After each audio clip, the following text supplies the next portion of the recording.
பொதி கொள்கையில் சிக்கல் காட் இந்த பப்ளிக் ஒப்பீனியன் கதையின் சிறு அறிமுகம். சர்ச்சைக்குரிய கருத்துக்களால் புகழ்பெற்ற சமூக ஊடக இயக்குனர் அருண் ஒருநாள் முழுமையாக இணைய உலகிலிருந்து மறைந்து விடுகிறார். அவரது கடைசி பதிவு ஒரு மர்மமான குறிப்பு.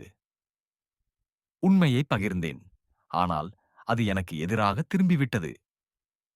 இந்த செய்தியால் மொத்த இணைய உலகமும் பரபரப்பில் மூழ்கியது. இவர் மாயமாகிவிட்டாரா, அல்லது யாரோ அவரை நிர்மூலமாக்கிவிட்டாரா? கதையின் சுவாரஸ்யமான மேடை காட்சி. அருண் சமூக ஊடகங்களில் உண்மையை உடைக்கும் இளம் போராளி. அரசியல் சதிகள், தொழில்துறை சூழ்ச்சிகள் மற்றும் பொய்யான தகவல்களை வெளியே கொண்டு வருவதே அவரது பணியாக இருந்தது. ஆனால் ஒரு நாளில் அவர் வெளியிட்ட ஓர் உண்மையான தகவல் மாபெரும் சர்ச்சையை ஏற்படுத்துகிறது. இந்த உலகம் நம்புகிறதை விட உண்மை மிகவும் ஆபத்தானது. அவர் எதையோ கண்டுபிடித்திருந்தார். அந்த உண்மை இணையத்தில் ஒரு நொடிக்குள் தீப்பற்றியது. ஆனால் அடுத்தே நொடியில் அந்த தகவல் முழுவதுமாக நீக்கப்பட்டது. அவரது கணக்குகள் அனைத்தும் முடக்கப்பட்டன. சிறிது நேரத்திற்குள் அவர் தொடர்பு கொள்வதற்கான எந்த வழியும் இல்லை.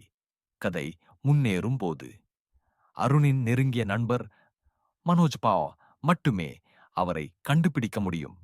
ஆனால் அவர் அறிந்த அருண் ஒரு சாதாரணமான சமூக ஊடக பிரபலம் அல்ல. அவர் ஒரு மிகப்பெரிய அமைப்பு, ஆழமான அரசியல் சூழ்ச்சிகள் மற்றும் முன்னணி தொழில்நுட்ப நிறுவனங்களின் இருண்ட பக்கங்களை கண்டுபிடித்திருப்பது தெரிய வருகிறது. அருணின் மாயப்போக்குக்கு பின்னால் யார்? அரசாங்கமா, தனியார் நிறுவனமா, அல்லது சமூக ஊடக கர்னல்களா? மனோஜ் அவரை தேடிக்கொண்டே இருக்கும்போது அவரும் இணையத்தில் தீவிரமாக தாக்கப்படும். ஒரு பதிவும் அவனுக்கு எதிராக திருப்பப்படுகிறது. உண்மையானதை பேசுவதை விட்டுவிட்டு தன் வாழ்க்கையை காப்பாற்றிக் கொள்ள வேண்டிய நிலைக்கு தள்ளப்படுகிறான். கதையின் முடிவு. அருண் எங்கே? அவர் உயிரோடு இருக்கிறாரா, அல்லது இந்த உலகமே அவரை மறைத்து விட்டதா?